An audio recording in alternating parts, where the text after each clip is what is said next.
Good morning, hi everyone. সবাই কেমন আছো?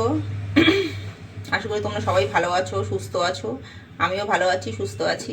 অনেকদিন পর আমি আবার ফিরে এলাম তোমাদের সঙ্গে, কারণ মাঝখানে বেশ কিছুদিন, অনেক দিনটাই হয়ে গেছে, বেশ লং টাইম হয়ে গেছিলো ভিডিও আমি দিচ্ছিলাম না, মানে বানাচ্ছিলাম না। তার কারণ হচ্ছে যেহেতু আমার মেয়ের ঘরে পরীক্ষা চলছিল, এইচএস দিয়েছে, চলছিল, মানে উচ্চ মাধ্যমিক পরীক্ষা চলছিল, তার জন্য ফোনটা পাচ্ছিলাম না। ফোন টোটালি সব বন্ধ ছিল। যেহেতু টিউশনের ক্ষেত্রে ফোনটা দরকার পড়ে, তাই মেয়ে ফোন নিয়ে চলে যেত, ওই জন্য আমি ভিডিও করতে পারতাম না। যেহেতু ঘরে তো দুটোই ফোন আমাদের, একটা ফোন আমার বর নিয়ে চলে যায় আর একটা ফোন ঘরে থাকে, তো সেই ফোনটা পুরোপুরি আমার না, অর্ধেক মেয়ের অর্ধেক আমার, ভাগাভাগি। তাই জন্য সব কিছু বন্ধ ছিল।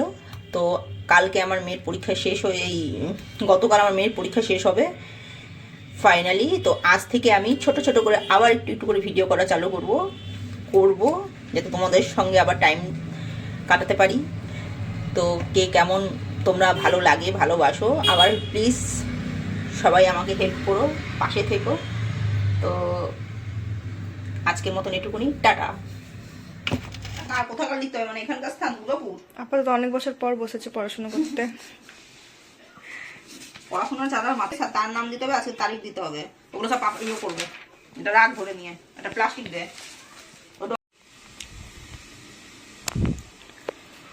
দেখো বন্ধুরা, কাজ নেই তো খইবাজ।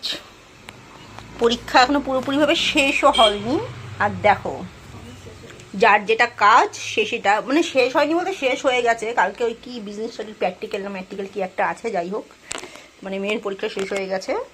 তো এখন মহারানী বসে পড়েছেন ওনার কাজ নিয়ে।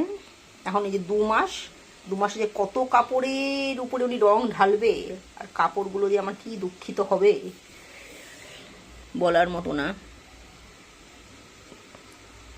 তবে কাজটা ভালোই করছে। যাই হোক, একটা কাজ নিয়ে তো বসে থাকা দরকার, মানে শুধু শুধু আর কি করবে।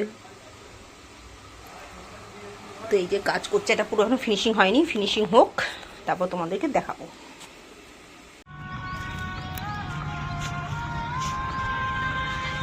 দেখো বন্ধুরা, আমার মেয়ে আলপনা করতে করতে আবার নতুন একটা কাজে জয়েন করেছে, সেটা হচ্ছে বাইক চালানোর কাজে। বুঝেছো? চালাতে পারতো প্রথম ফার্স্ট